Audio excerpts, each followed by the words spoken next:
केंद्रीय गृह मंत्री माननीय श्री अमित शाह जी से कृपया अपने संबोधन से हम सभी को कृतार्थ करें।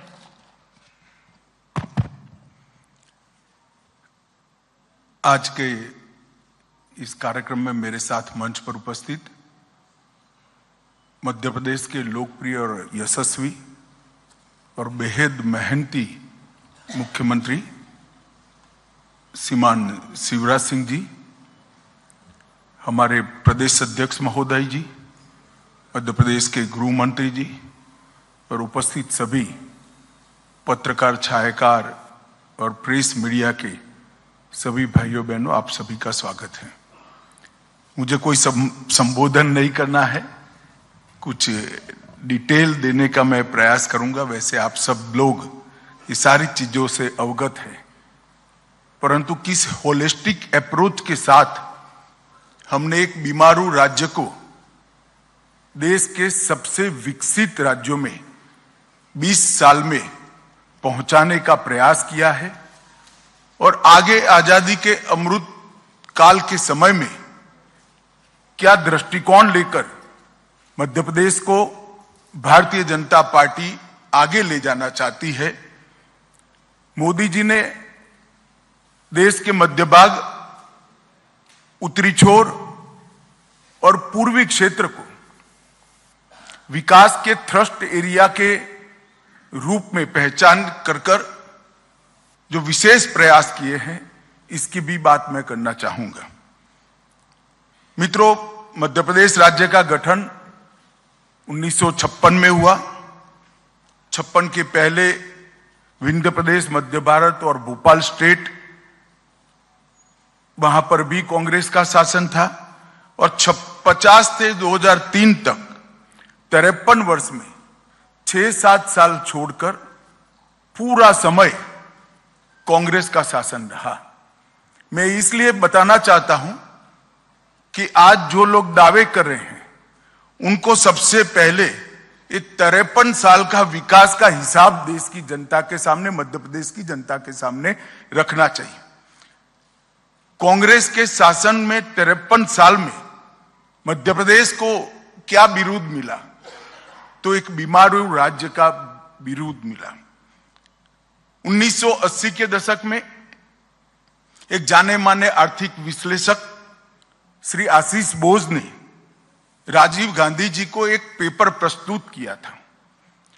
उन्होंने इसमें बीमारू शब्द का प्रयोग किया था और बीमारू शब्द का प्रयोग किया था उस उद्देश्य से किया था कि पूरे देश की ग्रोथ रेट को, विकास दर को अगर कोई 4 राज्य नीचे ला रहे हैं तो ये बीमारू राज्य ला रहे हैं।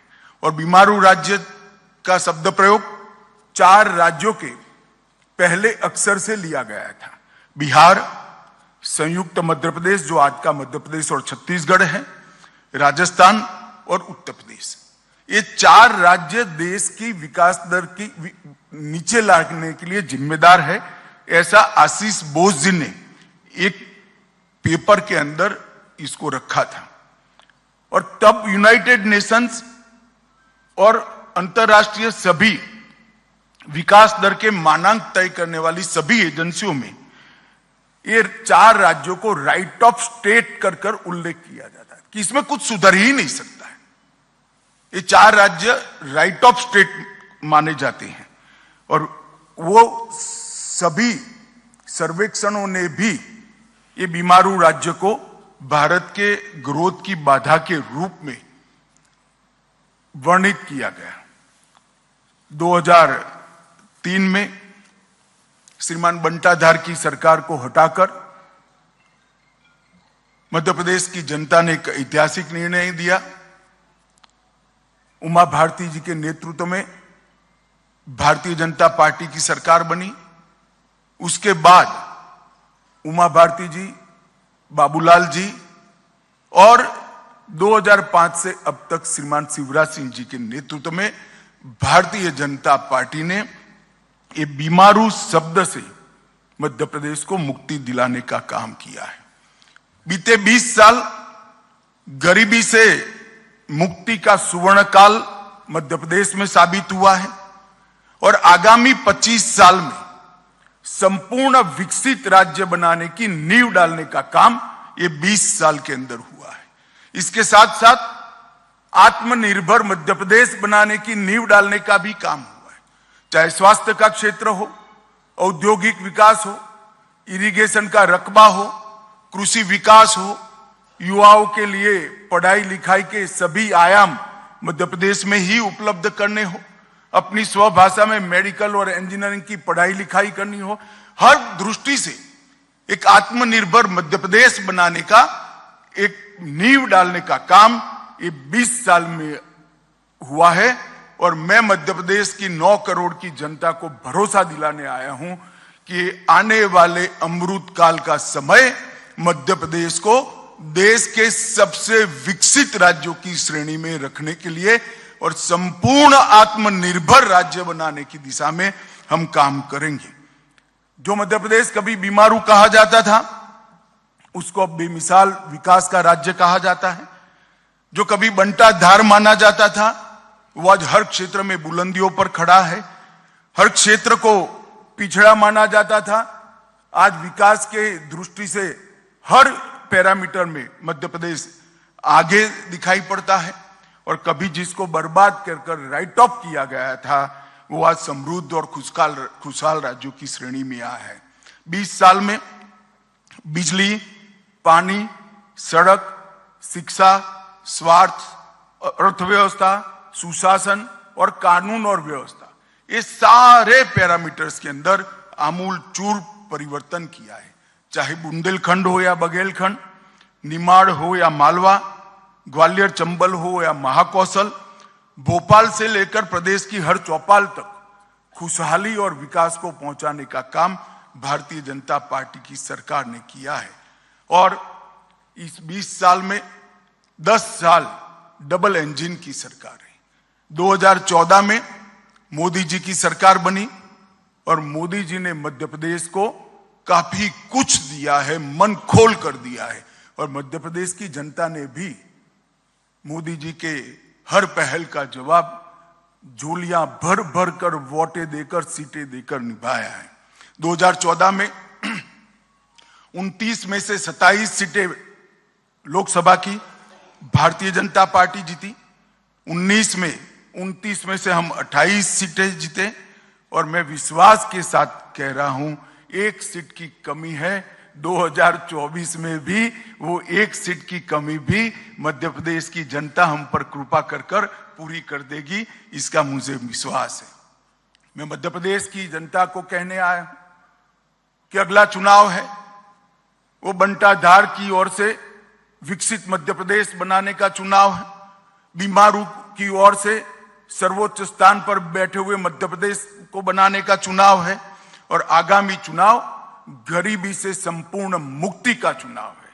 मोदी जी के नेतृत्व में यहां पर शिवराज जी ने जिस प्रकार से मोदी जी की हर योजना को नीचे पहुंचाया है, वो आने वाले समय में ये नींव पर हम एक बहुत बड़ी इमारत खड़ी करने जा रहे हैं। इसलिए मध्य प्रदेश की 9 करोड़ की जनता की आशीर्वाद की हम कामना करते हैं। मोदी जी के समय में 60 करोड़ से ज्यादा गरीबों का, भारतीयों का जीवन स्तर उठाने का काम हुआ है। 14 करोड़ लोग यानी 10 करोड़ भारतीय गरीबी रेखा से ऊपर आ चुके हैं। और आजादी के बाद ऐसा समय कभी नहीं आया कि एक 10 साल के समय में 10% लोग, आबादी के 10%, गरीबों के नहीं कहता, गरीबों की गिनेंगे तो 15%, 10% लोग गरीबी रेखा के ऊपर आए हैं। और इसीलिए मोदी जी को गरीब कल्याण का पुरोधा मानते हैं गरीब। और इसका मैक्सिमम फायदा जो 2-3 राज्यों को मिला है, उसमें से एक हमारा 9 करोड़ की आबादी वाला मध्य प्रदेश है। और उन्होंने हर क्षेत्र में प्रगति की है। मध्य प्रदेश सरकार ने शिवराज जी के नेतृत्व में, हमारे अगले 2 मुख्यमंत्रियों के नेतृत्व में, मगर बड़ा कालखंड शिवराज जी का है, शिवराज जी के नेतृत्व में ढेर सारे परिवर्तन किए थे। और मैं मानता हूं और मैं चाहता हूं कि दाएं बाएं भड़काए बगैर श्रीमान बंटाधार और कमलनाथ जी इन चीजों का स्पेसिफिक जवाब दें कि 2002 में आपने बजट का कुल आकार 23,100 करोड़ पर छोड़ा था, हमने इसको 3,14,000 करोड़ पर पहुंचाया है और ये वृद्धि का दर समग्र देश में दूसरे नंबर पर है। इसका जवाब कांग्रेसियों ने देना चाहिए। प्रदेश का शिक्षा का बजट 2,456 करोड़ से 38,000 करोड़ पर पहुंचा है। जिस प्रदेश की सरकार बजट में शिक्षा पर उचित भार न रखे वो नए प्रदेश का निर्माण, विकसित प्रदेश का निर्माण नहीं कर सकती। भारतीय जनता पार्टी की सरकारों ने इस चीज को पहचान कर इसको अमल में लाए हैं। स्वास्थ्य का बजट लगभग 580 करोड़ था, आज 16,000 करोड़ पर स्वास्थ्य का बजट करा है और मोदी जी की प्रधानमंत्री आयुष्मान भारत योजना इसके अंदर नहीं है। सर्व शिक्षा अभियान का बजट जो प्राथमिक शिक्षा को इंगित करता है 844 करोड़ से 7,000 करोड़, लगभग 6650 करोड़ और मध्याह्न भोजन को गिन ले तो 7,000 करोड़ को क्रॉस किया है। एससी, एसटी और ओबीसी का बजट बंटाधार जब छोड़कर गए तब केवल और केवल 1,056 करोड़ था और मैं चाहूंगा कि श्रीमान बंटाधार और कमलनाथ जी इसका जवाब दें। एससी, एसटी और ओबीसी मिलकर बहुत बड़ी जनसंख्या मध्य प्रदेश की आबादी की होती है। आप सिर्फ 1,056 करोड़ खर्च करते थे, भारतीय जनता पार्टी की सरकारों ने 1,056 करोड़ से बढ़ाकर 64,390 करोड़ तक इसको पहुंचाया है। प्रति व्यक्ति आय जो राज्य के सर्वांगीण विकास के लिए द्योतक होती है, आप 11,700 रुपया छोड़कर गए थे। भारतीय जनता पार्टी ने 11,700 रुपये से बढ़ाकर मध्य प्रदेश की प्रति व्यक्ति आय को 1,40,000 रुपया करने का काम किया है। मैं मित्रों शिवराज जी को यहां पर बहुत मन से साधुवाद देना चाहता हूं। 11,700 से 1,40,000 तक प्रति व्यक्ति आय पहुंचाना सारे पैमानों का रिकॉर्ड तोड़ने वाला विकास है। मोदी जी और शिवराज जी की जोड़ी ने मध्य प्रदेश को यहां तक पहुंचा है। एमएसएमई जो रोजगारी के लिए महत्वपूर्ण है, सालाना रजिस्ट्रेशन उस वक्त 4,297 उद्योगों का होता था और अब 3,61,545 उद्योगों का रजिस्ट्रेशन होता है। सड़क निर्माण, पहले तो सड़क जो निर्मित हुई थी वो भी सड़क में गड्ढा था या गड्ढे में सड़क थी मालूम नहीं पड़ता। मैं कई बार दाहोद के रास्ते से महाकाल के दर्शन करने आया था, गहरी नींद में दाहोद तक सोते थे। जैसे ही एमपी शुरू होता था गाड़ी गड्ढे में गिरते ही नींद उड़ जाती थी। मगर ऐसी भी 60,000 किलोमीटर सड़कें थी, इसकी जगह अब 5,10,000 किलोमीटर सड़कें ग्रामीण सड़कों को मिलाकर यहां बनाई दी गई है। 8 गुना से ज्यादा सड़कों का निर्माण हुआ है। राष्ट्रीय राजमार्ग 4,800 किलोमीटर से बढ़कर 13,000 किलोमीटर हुआ है, करीब 3 गुना बढ़ा है। कृषि विकास दर 6.5 गुना बढ़ी है। एमएसपी पर गेहूं की खरीदी, जो लोग एमएसपी के लिए चिल्लाते हैं, और अभी तो मुझे आश्चर्य है जिन्होंने कभी भी हाथ में हल नहीं पकड़ा, वो कमलनाथ जी एमएसपी की बात कर रहे थे। मैं कमलनाथ जी को बताना चाहता हूं कि एमएसपी पर गेहूं की खरीदी जब बंटाधार छोड़कर गए तब 4,38,000 टन थी। सिर्फ गेहूं की खरीदी में कहता हूं 4,38,000 टन। आज वो 70,96,000 मैट्रिक टन पहुंची है। क्या गुमराह कर रहे हैं आप किसानों को। धान की खरीदी 0.95 लाख मतलब 95,000 मैट्रिक टन थी और आज धान की खरीदी 46,30,000 मैट्रिक टन तक पहुंची है। इसका जवाब बंटाधार और कमलनाथ की जोड़ी ने देना चाहिए। राशन के लाभार्थी परिवार आप 52 लाख छोड़ कर गए थे। राशन आपके चट्टे बट्टे ही खा जाते थे, मगर अब थंब इंप्रेशन के साथ पारदर्शिता से राशन 52 लाख की जगह 1,25,00,000 परिवारों को राशन पहुंच रहा है। मेडिकल की सीटें अब 620 छोड़कर गए थे, अब 4000 से ज्यादा बन चुकी है। एकलव्य आदर्श विद्यालय जो आदिवासी बच्चों के रेसिडेंस स्कूल का कंसेप्ट है, एक भी नहीं बना आपने 53 साल में। हमारे समय में 63 बन चुके हैं। IIT की संख्या 159 छोड़कर गए थे, आज 1014 है। और पर्यटकों की संख्या, क्योंकि रोड भी अच्छे हुए हैं, पर्यटन स्थानों का भी विकास हुआ है, 64 लाख तक थी, अब ये 9 करोड़ को क्रॉस कर गई है। मैं स्पष्टता से आज कांग्रेस के नेताओं का आह्वान करना चाहता हूं, इधर उधर गलत आरोप मढ़कर मध्य प्रदेश की जनता को गुमराह करने की जगह ये हमारे रिपोर्ट कार्ड का आप जवाब दीजिए, और हिम्मत है तो आपके 50 साल का रिपोर्ट कार्ड लेकर आइए। भारतीय जनता पार्टी ने सार्वजनिक जीवन में एक परंपरा खड़ी करी है। हमने राजनीति के अंदर जवाबदेही की परंपरा तय की। जहां जहां हमारी सरकार है, 5 साल के बाद चुनाव में जाते हैं तो हमने क्या करा है इसका हिसाब लेकर जाते हैं। तो मध्य प्रदेश सरकार ने तो ठीक किया ही। कांग्रेस के लोगों को मैं पूछना चाहता हूं कि आपने मध्य प्रदेश को कितना अन्याय किया, इसका भी हिसाब दीजिए आप। मध्य प्रदेश में सालों तक ऊपर भी कांग्रेस की सरकारें रही, नीचे भी कांग्रेस की सरकार रही, क्या दिया मध्य प्रदेश को? आंकड़े देकर 9 करोड़ की जनता के सामने आइए आप नहीं आएंगे मुझे मालूम है, इसलिए मैं आंकड़े देना चाहता हूं।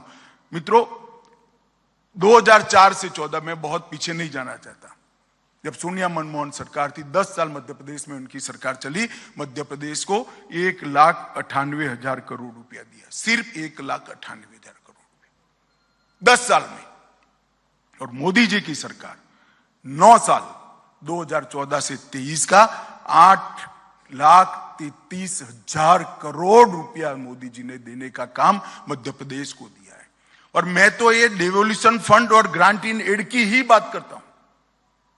विकास की अनेक परियोजनाएं जो आई हैं, जो और लाखों करोड़ का हिसाब है, हर गरीब के घर में लाभ पहुंचे हैं, जिसका हिसाब भी लाखों करोड़ का होने जा रहे हैं, इसकी बात नहीं करता। मैं डिवोल्यूशन फंड और ग्रांट इन एड की ही बात कर रहा हूं। और मेरा फिर से एक बार आग्रह है, और पत्रकार मित्रों से भी आग्रह है, हमसे जो नाराजगी हो, मगर एक सवाल तो बंटा धार और कमलनाथ को पूछने का बनता है कि भाई इसका रिपोर्ट कार्ड जरा आप पेश करिए, आपका हिसाब पेश करिए।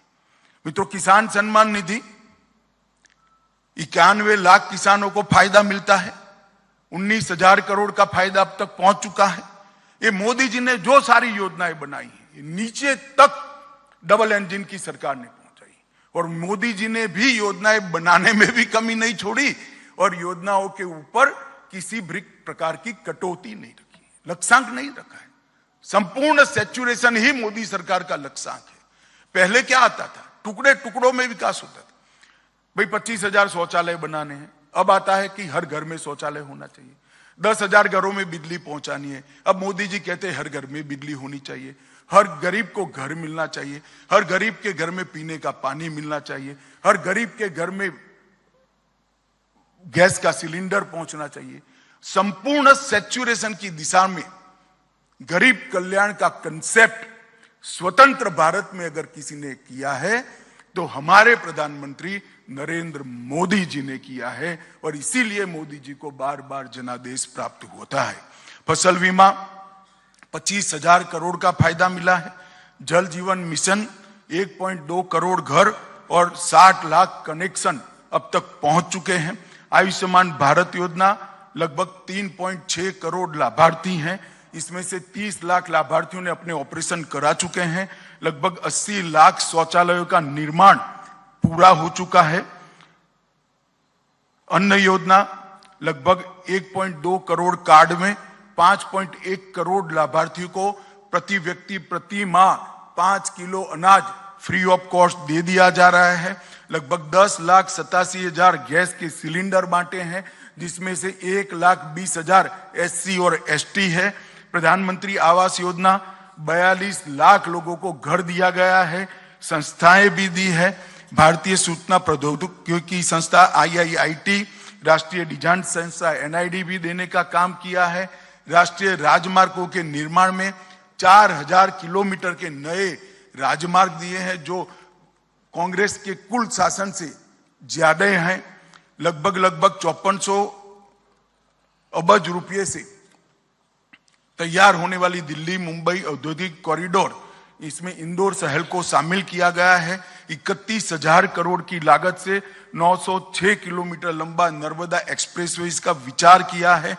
5,000 करोड़ की लागत से 300 किलोमीटर की भारत माला परियोजना को हम आगे लेकर आए हैं और 5 वित्तीय वर्षों में, सिर्फ 5 वित्तीय वर्षों में हमने 72,000 किलोमीटर सड़कों की लंबाई को बढ़ाने का काम। मित्रों, ये जो विकास के पैरामीटर्स है, उसका जवाब मध्य प्रदेश की 9 करोड़ की जनता ने श्रीमान बंटाधार और कमलनाथ के सामने मांगा। इधर इधर की बात मत करिए भाई।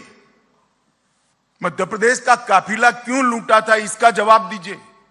और आपके समय में लूटा है। रेलवे में 12,000 करोड़ रुपया की लागत से 11 कॉरिडोर और कई सारे 35 से ज्यादा रेलवे स्टेशनों की विकास की बात की है। 3 एयरपोर्ट, ग्वालियर हवाई अड्डा 500 करोड़ की लागत से, रीवा हवाई अड्डा 2023 तक चालू हो जाएगा अंत के पहले, और 412 करोड़ की लागत से जबलपुर के हवाई अड्डे का भी टर्मिनल बन रहा है। लगभग 4190 करोड़ से ग्रीनफील्ड SEZ पीथमपुर में लगाया जा रहा है।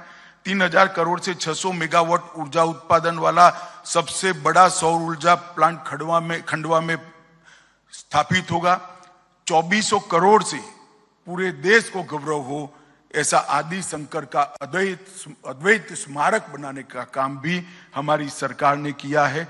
ओंकारेश्वर खरगोन में अंतर्राष्ट्रीय अद्वैत वेदांत संस्थान की भी निर्मित हम कर रहे हैं। 3900 में से 2639 लक्ष्य है, उसमें से 2648 अमृत सरोवर बना दिए गए हैं। बस 204 एकड़ भूमि में IT प्रदेश मध्य प्रदेश में दूसरा बनाया जा रहा है और अंतर्राष्ट्रीय क्रिकेट स्टेडियम भी ग्वालियर में बन रहा है। मध्य प्रदेश की 20 साल की उपलब्धियों को देखें तो विकास दर 16% से अधिक हुई है। प्रति व्यक्ति आय 1,40,000 रुपये से ऊपर पहुंची है।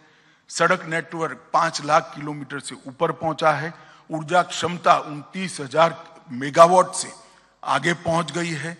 सिंचाई क्षमता में विशेष अभिनंदन शिवराज जी का करना चाहता हूं। सिंचाई का जो जाला उन्होंने बुना है करोड़ों गरीब किसानों के लिए आशीर्वाद है। सिंचाई क्षमता 47 लाख हेक्टेयर तक पहुंची है। 46 लाख बेटियों को लाडली लक्ष्मी योजना से फायदा मिला है। 53 लाख से अधिक महिलाओं को स्व सहायता समूहों से हमने फायदा पहुंचाया है। उज्जैन में महाकाल महालोक का निर्माण किया है। ओंकारेश्वर में, जैसे मैंने आगे बताया, एकात्म धाम बनाया है। भोपाल और इंदौर में मेट्रो रेल को सफलता से रोल आउट किया है। मेडिकल कॉलेजों की संख्या 24 तक पहुंच चुकी है। इंजीनियरिंग, पॉलिटेक्निक और मेडिकल की पढ़ाई लिखाई हिंदी भाषा में शुरू कर गरीब बच्चों के लिए एक लघुता ग्रंथि के निवारण का एक बहुत बड़ा माध्यम हमारी सरकार ने बनाया है। ट्राइबल के लिए पेशा कानून को हमने प्रस्तावित करने की देश भर में दूसरा ही राज्य है जहां शुरुआत हुई है। गरीबों ट्राइबल्स के सम्मान के लिए हमने स्वतंत्रता संग्राम संग्रहालय से लेके कई बड़े बड़े स्थानों पर हमारे प्रातस्मरणीय ट्राइबल नेताओं के नामों को जोड़ा है और आज देश में सबसे बड़े फेवरेट इन्वेस्टमेंट डेस्टिनेशन के रूप में मध्य प्रदेश चिन्हित हो चुका है। मित्रों, बीच में 15 महीने कांग्रेस की सरकार भी रही। एक प्रकार से मध्य प्रदेश की 9 करोड़ की जनता के लिए एक 15 महीने का कांग्रेस का शासन तुलनात्मक अभ्यास के लिए, कंपैरेटिव स्टडी के लिए उपलब्ध है। क्या किया इन्होंने 15 महीने? और मैं फिर से कहता हूं, श्रीमान बंटाधार और कमलनाथ ने इधर उधर की बात करे बगैर इसका जवाब देना चाहिए। आपने मोदी जी और शिवराज जी ने जो गरीब कल्याण की योजनाएं चालू की थी, सब योजनाओं को या तो बंद कर दिया या इसका पोषण करना बंद कर कर उसको लंगड़ी कर दी। गरीब कल्याण की पूरी हमारी मूवमेंट को कांग्रेस ने लंगड़ा करने का काम किया, अपाहिज करने का काम किया। और ये कमलनाथ जी की सरकार को सोशल मीडिया वाले करप्शन नाथ की सरकार कहने लगी। इस प्रकार का काम हुआ। इस्तीफे की 15 मिनट पहले कभी कोई मुख्यमंत्री साइन नहीं करता। 63,000 करोड़ के मोबाइल का घोटाले के आरोप पर साइन हुआ। 350 करोड़ का मोजर बेयर घोटाला हुआ। 24 करोड़ का अगस्ता वेस्टलैंड घोटाले से वो जुड़े हुए हैं। 600 करोड़ के इफ्को घोटाले के से जुड़े हुए हैं। 25,000 करोड़ के कर्ज माफी में भी ढेर सारे घपले हुए हैं। 1178 किलो बोनस में भी वादे को नहीं निभाया गया। सहरिया, भरिया और बेगा समुदाय की महिला को आहार अनुदान योजना जो शुरू की थी उसको भी बंद कर दिया। और 800 से ज्यादा ट्रांसफर कर फिर से एक बार मध्य प्रदेश में ट्रांसफर इंडस्ट्री बड़े पैमाने पर लगाने का काम एक कमलनाथ सरकार ने किया था। उन्होंने अपने 1.5 साल का 15 महीने की शासन का जवाब मध्य प्रदेश की जनता को जरूर करना चाहिए। पॉलिटिकल वेंडेटा को तहसील तक पहुंचाने के अलावे उन्होंने कुछ नहीं किया। गरीब कल्याण की योजनाओं को बंद करने के अलावे कुछ नहीं किया। मित्रों, आपके माध्यम से मैं मध्य प्रदेश की 9 करोड़ की जनता को ये कहने आया हूं, मोदी जी ने एक आत्मनिर्भर भारत के निर्माण का, संपूर्ण विकसित भारत के निर्माण का बीड़ा उठाया है। देश भर में आमूलचूर परिवर्तन हुआ है। देश की अर्थव्यवस्था 11वें नंबर पर थी, अब 5वें नंबर पर पहुंच चुकी है। लगभग 14 करोड़ लोग गरीबी की रेखा से ऊपर उठकर आ गए हैं। क्लाइमेट चेंज के क्षेत्र में आज भारत विश्व का नेतृत्व कर रहा है। जीरो टॉलरेंस टुवर्ड्स टेररिज्म के क्षेत्र में भी भारत विश्व का नेतृत्व कर रहा है और ग्लोबल नैरेटिव सेट कर रहा है। G20 भारत की संस्कृति, भारत के विकास और भारत के भविष्य को दुनिया भर में पहुंचाने वाला एक बड़ा जरिया बना है। पहली G20 समिट है। कांग्रेस के कई नेता कहते कि कई देशों में G20 समिट हुई, मगर ये पहली समिट है जिसमें सभी प्रदेशों को मौका मिला है। कांग्रेस के प्रदेश हैं, शासित प्रदेश है, उनको भी मिला है और 59 स्थानों पर विश्व भर के नेताओं को पहुंचाने का काम किया है। हमारी विविधता वाली संस्कृति, कई भाषाएं, हमारी भूषाएं, हमारे व्यंजन और हमारी विकास की गाथा का सबसे बड़ा संदेश अगर किसी एक घटना से गाया है तो G20 से गाया है। और 14 देशों ने ये 9 सालों में 14 देशों में जो विश्व का रिकॉर्ड है, किसी भी नेता को, किसी भी राष्ट्राध्यक्ष का सम्मान दुनिया के 14 देशों ने अपने सर्वोच्च सम्मान से नहीं किया है। हम सब के लिए गर्व की बात है, नरेंद्र मोदी जी को 14 देशों ने अपने सर्वोच्च सम्मान से सम्मानित किया है। ये 14 देशों ने जो सम्मान किया है वो नरेंद्र मोदी जी या भारतीय जनता पार्टी का सम्मान नहीं है। ये नरेंद्र मोदी व्यक्ति का सम्मान नहीं है। ये 14 देशों ने जो सर्वोच्च सम्मान दिया है वे भारत की विकास की गाथा को दिया है। भारत की 140 करोड़ की जनता का सम्मान विश्व के 14 करोड़ देशों ने दिया है। आजादी के बाद ऐसे 10 साल शायद ही आए होंगे और मोदी जी ने एक संकल्प लिया है, जल्द ही हम विश्व में तीसरी अर्थव्यवस्था बनकर उभरेंगे। 5 ट्रिलियन अमेरिकी डॉलर की अर्थव्यवस्था हम बनेंगे। 2047 तक संपूर्ण आत्मनिर्भर और विकसित राष्ट्र भी बनेंगे और नए भारत का निर्माण भी करेंगे। और कांग्रेस ने इतने सालों में क्या किया, मैं कुछ घोटाले आपको जरूर बताना चाहता हूं। श्रीमान बंटाधार ने इसका जवाब देना चाहिए, कमलनाथ ने इसका जवाब देना चाहिए। जब जब आपको शासन मिला, घोटाले के अलावे आपने कुछ नहीं किया। आपने बोफोर्स को घोटाला किया, 2G स्पेक्ट्रम का घोटाला किया, सत्यम का घोटाला किया, कॉमनवेल्थ गेम का घोटाला किया, कोयले का घोटाला किया, चॉपर का घोटाला किया, टाटा ट्रक का घोटाला किया, टेट्रा ट्रक का घोटाला किया, वॉट के बदले नोट का घोटाला किया, आदर्श हाउसिंग का घोटाला किया, नेशनल हेराल्ड का घोटाला किया, डीएलएफ घोटाला किया, चारा घोटाला किया, खाद्य सुरक्षा बिल का घोटाला किया, गाजियाबाद प्रोविडेंट फंड का घोटाला किया, हर्षद मेहता का शेयर बाजार का घोटाला किया, हसन अली का हवाला कांड किया, आईपीएल का घोटाला किया, एलआईसी हाउसिंग का घोटाला किया, मधु कोड़ा काउंड किया, फायर फ्रॉन्ट सबमरीन का घोटाला किया, मंदिर कलेक्शन का घोटाला किया और वॉक्सवैगन इक्विटी का घोटाला किया। भाई जरा अपने गिरेबान में झांक कर देखो, और ये 24 घोटाले जो मैंने किए हैं, नाम दिए हैं, वो 24 घोटालों को आपने मध्य प्रदेश की जनता को और देश की जनता को जवाब देना है।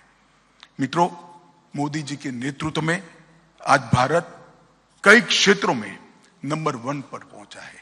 डिजिटल लेन देन में नंबर 1, एलईडी बल्ब वितरण में नंबर 1, सबसे बड़े स्वच्छता कार्यक्रम में नंबर 1, टीकाकरण में नंबर 1, दाल उत्पादन में नंबर 1, दूध उत्पादन में नंबर 1, जूट उत्पादन में नंबर 1, बाजार उत्पादन में सबसे पहले, और सबसे अधिक रेल इंजन बनाने वाला देश अगर कोई है तो हमारा भारत है। 2 नंबर पर मोबाइल, सीमेंट, स्टील, कॉटन, चाय और स्टार्टअप में नंबर 3 और मोटर व्हीकल में भी नंबर 3। आप मुझे ये पूछेंगे कि ये सारा भारत का यहां क्यों गिना रहे हैं?